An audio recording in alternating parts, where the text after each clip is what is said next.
September 4th, 476 AD. The western capital is Ravenna, a swamp city behind marsh walls that no Roman emperor has lived in by choice for almost a century. The current emperor is a 16-year-old boy named Romulus Augustulus, and the name is so absurd, it's almost a cosmic joke. He's named after both the legendary founder of Rome and the first emperor who ended the Republic, and he's about to be the last Western Roman emperor in history. His father is a half-Roman, half-Germanic general named Orestes, who put him on the throne 10 months ago, and none of the major powers recognize his legitimacy.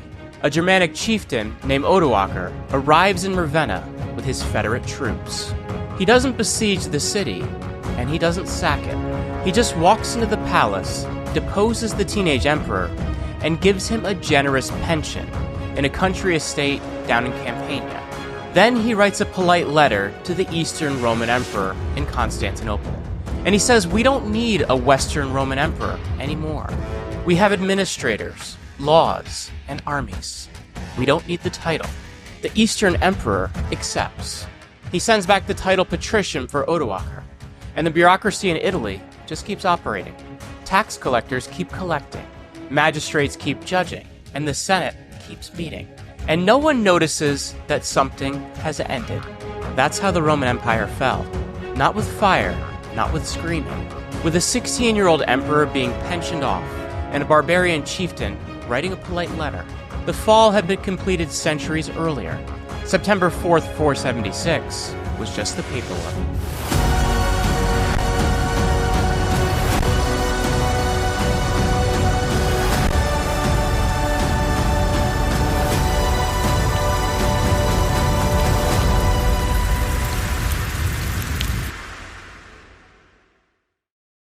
Welcome back to The Roman Pattern. I'm Jeremy Ryan Slate, CEO of Command Your Brand. You can find us at commandyourbrand.com. And now, our story. This is the video we've been building toward for over a year. Every single episode I've made on the fall of Rome has been a piece of something larger. The currency, the army, the household, the religion, the political class. Each one showed you a single fault line, and in this video, we're going to connect them. Because every piece of Rome's collapse has the same root cause underneath it. And that root cause is actually older than any of the episodes I've made. It starts almost 200 years before the gates of Rome were ever opened, in the year 410. A general named Diocletian became emperor in 284 AD, and he inherited a state that had nearly destroyed itself. The 3rd century crisis was almost over by that point. 26 emperors in 49 years. Half of them killed by their own troops, a currency that was bronze pretending to be silver, a thinning frontier, provinces that were drifting away from the center. Diocletian looked at what was left and made a decision. He decided the empire was not going to die, and that he was going to save it. He had a plan. He built a machine. He doubled the imperial administration, multiplied the number of provinces, and created a vast bureaucracy of officials, accountants, magistrates, and tax collectors. He divided the empire into 4 parts, ruled by 4 emperors. 2 senior emperors called the Augusti, and 2 junior emperors called the Caesars. The system was called the Tetrarchy. He standardized the coinage. He froze prices through the Edict of Maximum Prices. And he made occupations hereditary. If your father was a baker, you were a baker. If your father was a farmer, you stayed on the land. The state needed to know what every citizen was producing, and it needed to know what would still be producing next year. He also stopped pretending the emperor was the first citizen. He took the title Dominus, which translates to Lord. He moved away from Rome itself, governing instead from Nicomedia. The capital of the empire stopped being the city of the empire was named after.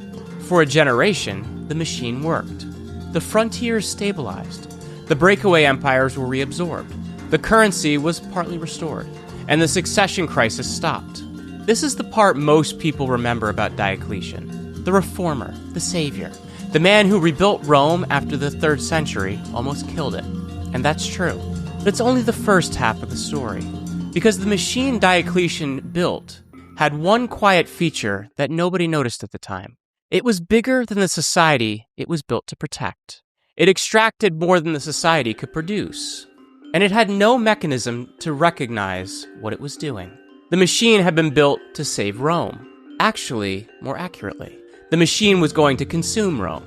It just hadn't started yet. To understand why this matters, you have to understand the trade Diocletian made. He took an empire that had been governed by a relatively small administrative class for 3 centuries, and he replaced it with a vast apparatus that touched every village, every farm, every workshop. Before Diocletian, Roman taxation was inconsistent. Some provinces paid heavily, and others paid almost nothing. Tax was collected through cities and local elites, and the state didn't really know what was happening at the bottom. After Diocletian, the state knew. Every village was inventoried, every plot of land was measured, every productive unit was tracked, and every worker was registered. The technology of late Roman taxation was extraordinary by ancient standards, but it was also expensive. It required officials. Officials required salaries, and salaries, well, they required taxation. The math worked as long as the economy could grow faster than the apparatus itself. But the economy was already strained. The plague of the 2nd century had reduced the population, and the 3rd century had destroyed wealth across most of the empire. There was no growth surplus left to fund the new bureaucracy. So Diocletian's machine started feeding on the existing base. The taxes went up. The apparatus collected more reliably than ever before, and the productive economy began to shrink underneath it. This is the part of late Roman history that gets missed. The collapse wasn't a sudden event. It was a slow extraction. Year by year, the productive economy shrank, and year by year, the administrative state grew. Year by year, the gap widened. By the time anyone noticed, the gap was unclosable. Here's what that gap looked like on the ground. Roman cities had been the engines of the empire for centuries. Trade flowed through them, markets operated, craftsmen produced goods, and lawyers, doctors, teachers, and administrators all lived inside them. The civic life of Rome was urban. After Diocletian, the cities started to empty, and the reason was specific. Diocletian had made municipal office hereditary, so if your family was part of the local civic elite, the curiles, you had a legal obligation to serve, and the job included personal liability for tax shortfalls in your district. If the village couldn't pay, you paid. If the village fled, you still paid. If the village simply ceased to exist, you paid once again. This was a death sentence dressed as an honor, and wealthy families really had 3 choices: stay and be bankrupted by the liability, flee to the countryside and hide, or enter the church. The church was tax exempt. A bishop or a priest was outside the curule system entirely, and the bishop didn't pay, his lands didn't pay, and his tenants didn't pay. So the productive elite of every Roman city began flowing into the church, not because of religious conversion, but because the math made it the only survival option. This is the mechanism we covered in the Theodosius episode. The flight from taxation into the church drained cities of the people who had run them for centuries. The cities shrank. The civic infrastructure collapsed. The aqueducts kept running because slaves maintained them, and the baths kept operating because slaves kept the fires lit.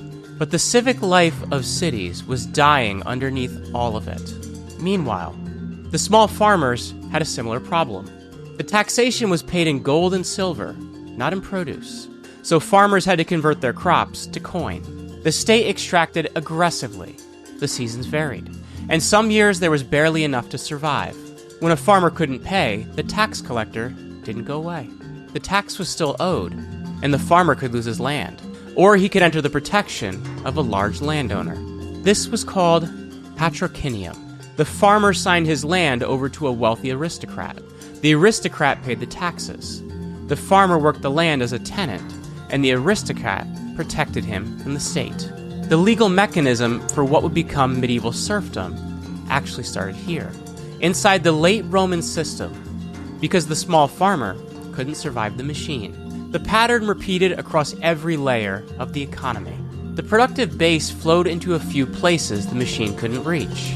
The church, the largest states, the military as federati, anywhere outside the system. This is the first fault line revealing itself: the money. The currency had been debased for almost 2 centuries. We covered the denarius collapse in the 3 patterns video. The currency wasn't really the problem. The currency was a symptom. The real problem was that the state apparatus was extracting wealth faster than the economy could create it. And the currency was just the medium through which the extraction happened. Even after Diocletian and Constantine reformed the coinage with the solidus, the underlying extraction continued. You can fix a currency.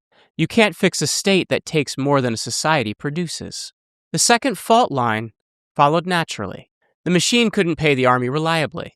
The professional Roman army required regular, predictable pay.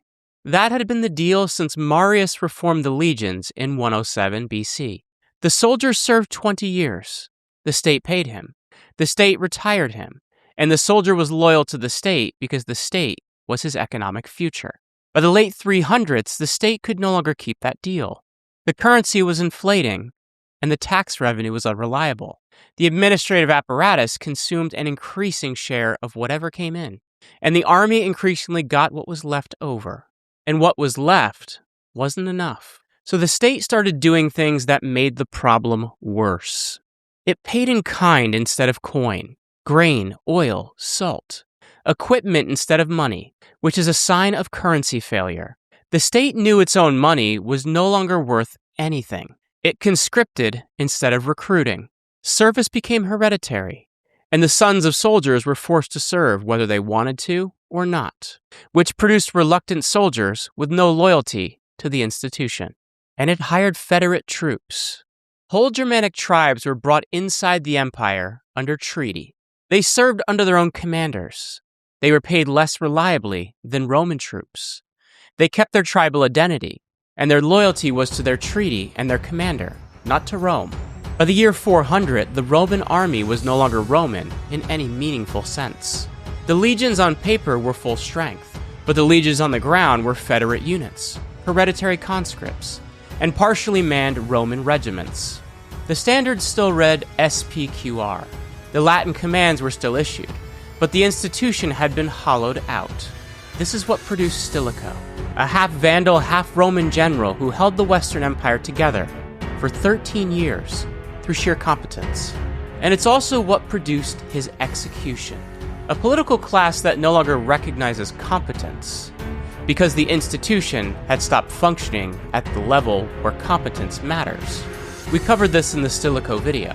The cleared hot companion walked through the 4-stage military loyalty transfer, and the Adrianople episode showed what happened when an army couldn't recover from a single battle. But the mechanism underneath all those was the same. The army didn't fail because the soldiers were bad. The army failed because the state couldn't pay it. And the state couldn't pay it because the machine consumed too much. And the machine consumed too much because Diocletian had built it that way. When Stilicho was executed in 408, 10,000 Federate troops defected to Alaric within months. 2 years later, the gates of Rome were opened from the inside. We covered that one in the 410 sack episode. It's the same chain every time. Money fails, the army fails, borders fail, the city opens. The borders didn't fail because the barbarians were strong. The borders fell because the state had stopped being able to defend them. And the state had stopped being able to defend them because the machine was consuming everything that was supposed to fund the defense. This is the kill chain. The third fault line is what makes the whole thing terminal. The state apparatus had become its own primary interest. Inside any large bureaucracy, 2 pressures exist at the same time. There's the pressure to do the job the bureaucracy was created to do, and there's the pressure for individual officials to protect their own positions. In a healthy state, the first pressure dominates. In a failing state, the second pressure dominates. By the late 300s, the Roman administrative state had crossed over. The officials in the palace at Ravenna were not focused on saving the empire. They were focused on surviving the next palace intrigue. This is what produced Honorius. A weak emperor was easier for the palace officials to control than a strong one. The system selected for the weakest available imperial candidate, and Honorius was the most controllable emperor the palace could produce. We covered this in the 410 sack episode as well. The emperor who couldn't tell the difference between the fall of the city itself and the death of his pet chicken. This is also what produced the execution of Stilicho. A competent general posed a structural threat to the palace officials, not because he was disloyal, but because he was competent. Competence creates independent authority, and independent authority threatens the palace control system. The palace system selected against competence. It eliminated talented insiders. It promoted survival-focused officials.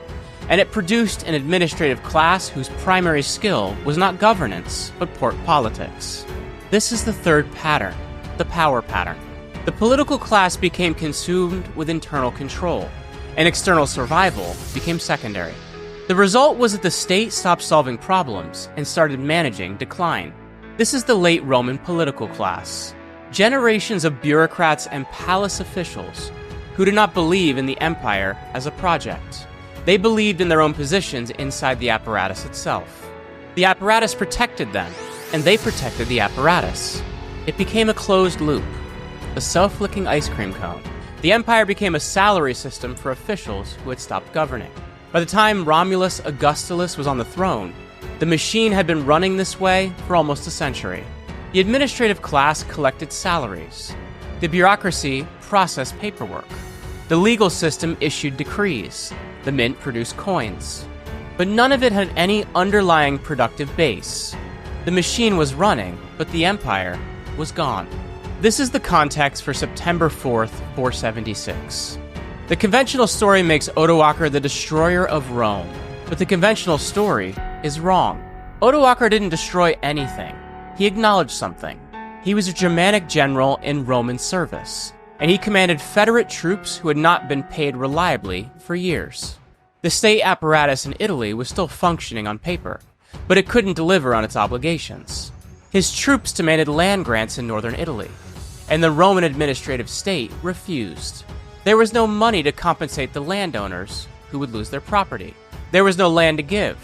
There was no political authority capable of making the decision. So Odoacer made the decision himself. He marched on Ravenna, but didn't besiege it, and he didn't sack it. He just walked in. He deposed the 16-year-old emperor, and the emperor went into retirement with a pension. There's no evidence of any battle, and there's no evidence of any resistance. Odoacer didn't claim the title of emperor. He claimed the title King of Italy.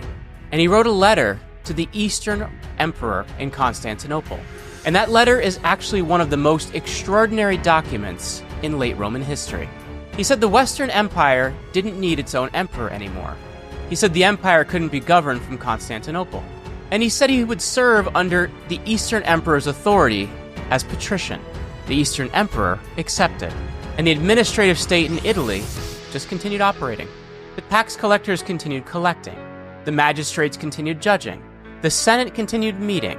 And the mint, it continued producing coins. Nothing functionally changed. That's what makes 476 the date. Not because something dramatic happened, but because the contradiction at the heart of the system was finally acknowledged out loud. The Western Roman administrative state had been running for nobody for decades. And Odoacer was the first person in authority to point that out. This is what an empire's fall actually looks like. A teenager being pensioned off, a polite letter to a distant capital, a bureaucracy that doesn't notice anything has changed. The empire didn't fall in 476. The empire was acknowledged in 476. And here's the part that makes the autopsy difficult. Most of what mattered about Roman civilization actually survived. The barbarian successor kingdoms preserved the substance. The Visigoths in Spain, the Vandals in North Africa, the Franks in Gaul, the Anglo-Saxons in Britain, and the Ostrogoths who took over Italy from Odoacer about 20 years later. Each of them kept Roman law. Each kept Latin. Each used the existing Roman taxation apparatus. And each maintained Roman engineering, agriculture, and trade routes. The Catholic Church absorbed most of what the imperial administration had done. Bishops took over civic functions in cities. Monasteries preserved the literature. The church courts handled cases the imperial courts had handled. And the church hierarchy mapped onto the old administrative regions. A diocese in 600 AD looked very much like a diocese in 300 AD. We covered this in the Vatican episode. The Roman aqueducts kept working. The roads kept carrying trade. and the cities continued to exist, smaller, but still operating. The Roman calendar continued to organize the year. This is the part that confuses the conventional narrative. If Rome fell in 476, why did so much of it continue? The answer is that Rome didn't fall in 476. The administrative apparatus stopped pretending in 476. But the substance of the civilization had already transferred to the successor entities. The civilization survived the political form. It just didn't survive in the form anyone expected. This brings us back to the framework, the Roman pattern. 3 institutional fault lines: money, borders, and power. We spent a year walking through each one. Framework only completes here. Money failed because the state apparatus extracted more than the economy produced. Diocletian's machine was the structural cause, and every subsequent debasement was a symptom of the underlying extraction. Borders failed because the state couldn't fund the defense. The army's loyalty transferred from state to commander to federate treaty, and the frontier dissolved because the resources that maintained it dissolved. Power failed because the political class became consumed with internal control. The administrative state served itself. It eliminated competence. It managed decline. And it stopped solving problems. All 3 patterns trace back to the same upstream cause: the machine Diocletian built. Though I will say, we won't put too much attention on Diocletian. As our 3rd century episodes covered, it started significantly earlier. But with Diocletian, the machine was bigger than before. And the society it was built to protect, it consumed faster than the society could produce. It selected for survival over competence, and it outlived the empire that built it. And this is why most historians call early Rome the Principate, and later Rome the Dominate. Rome's problems started in the early 3rd century. They grew with the man trying to save the empire, Diocletian. He built a different empire. That's the synthesis, and that's the pattern. And this isn't just a Roman problem. Every state in history that has grown a large administrative apparatus has faced the same structural question.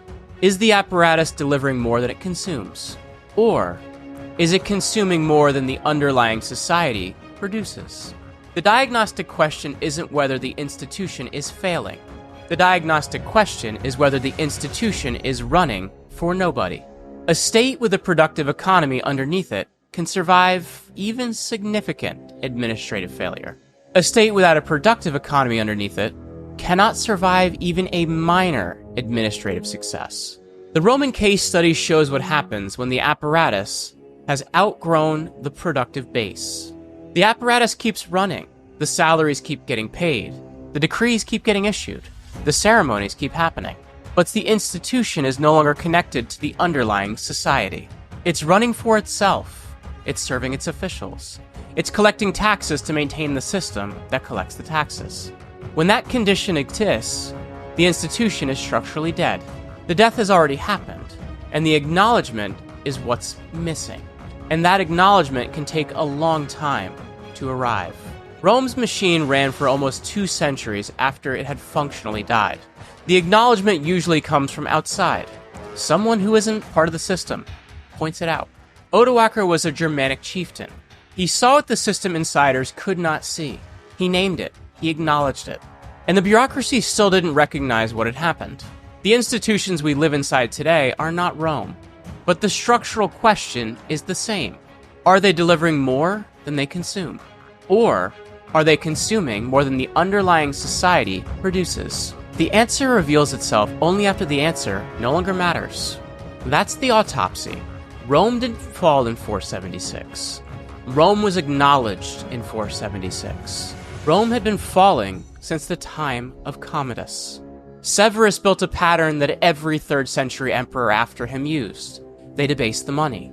The money debasement broke the borders. The borders broke, and the power structure broke. The emperor could now be made and unmade by the military. The military loyalty was to their general. With that loyalty, with that broken money, the debasement accelerated. In the 3rd century, between 235 and 284, more than 26 men claimed to be emperor. The problem accelerated, and the problem needed a new system. It needed a new machine. The machine Diocletian built to save Rome outlived Rome itself, and the fall was the paperwork catching up with what had already happened. The civilization survived. The political form had ended. The barbarian successor kingdoms preserved what mattered. The Catholic Church inherited the architecture, and the substance of Roman civilization made it through. What ended on September 4th, 476 was the apparatus, the structure. The thing nobody had been willing to admit was finally admitted. A 16-year-old emperor was pensioned off. A Germanic chieftain wrote a polite letter, and the bureaucracy didn't even notice. That's how the Western Roman Empire fell. Not in a moment of fire, in a moment of recognition. Same playbook, different century, same result. I'm Jeremy Ryan Slate. This has been The Roman Pattern. Please like this video, leave us a comment, and smash that subscribe button if you want more The Roman Pattern.